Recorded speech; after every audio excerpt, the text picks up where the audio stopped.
Perang Rusia dan Ukraina belum usai. Ribuan perempuan dan anak-anak telah dievakuasi ke tempat yang lebih aman di perbatasan. Sebuah tempat yang dianggap aman, pengungsian.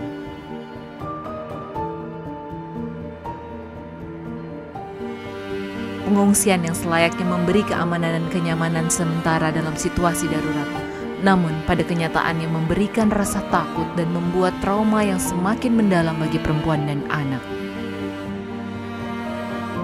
Tingkat kerentanan perempuan dan anak terhadap tindak kekerasan seksual semakin berlipat dalam situasi perang Rusia-Ukraina.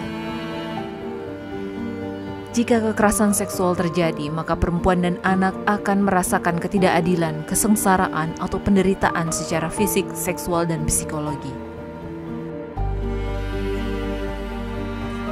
Bentuk kekerasan seksual yang rentan terjadi dalam situasi perang adalah pemerkosaan, diintip saat berada di kamar mandi umum, mendapat perkataan cabul, bahkan pelecehan fisik yang menyentuh bagian intim perempuan.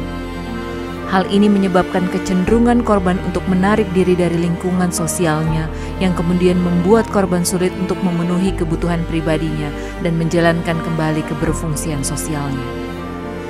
Dalam situasi ketegangan perang, mengidentifikasi dan membantu para penyintas umumnya terhambat oleh keengganan melaporkan kejadian kekerasan seksual karena ketakutan, rasa malu, ketidakberdayaan, kekhawatiran tentang diskriminasi, stigma, dan pembalasan.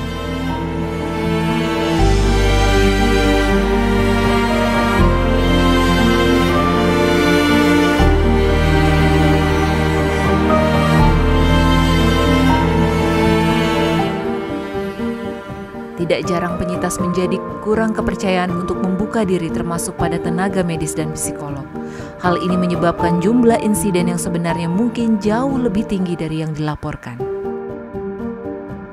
Tidak amannya tenda pengungsian akibat bercampurnya perempuan dan laki-laki, kamar mandi umum yang tidak ada privasi, tekanan psikologis dalam situasi perang, maka kondisi ini membuat frustasi di antara orang-orang yang mengarahkan mereka pada lingkungan keamanan yang sulit dan tegang. Hal ini semakin meningkatkan risiko kekerasan seksual, khususnya pada perempuan dan anak.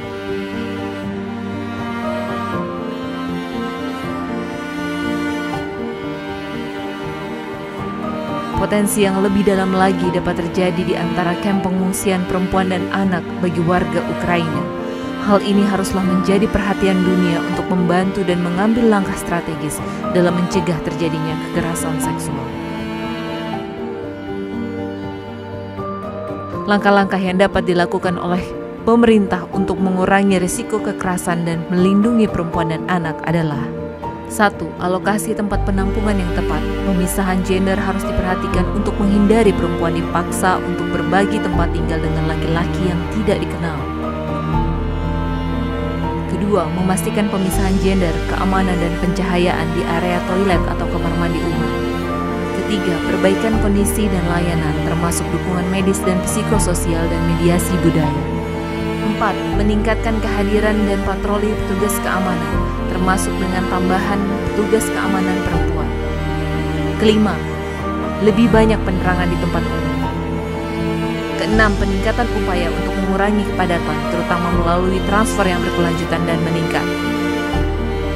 Ketujuh, menunjuk staf tambahan yang didedikasikan untuk menangani kekerasan seksual.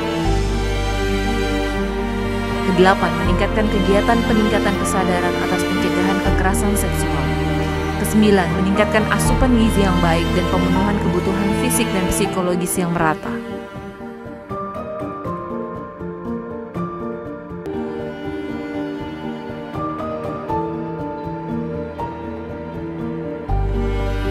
Berbagai upaya patut dilakukan untuk melindungi hak asasi perempuan dan anak.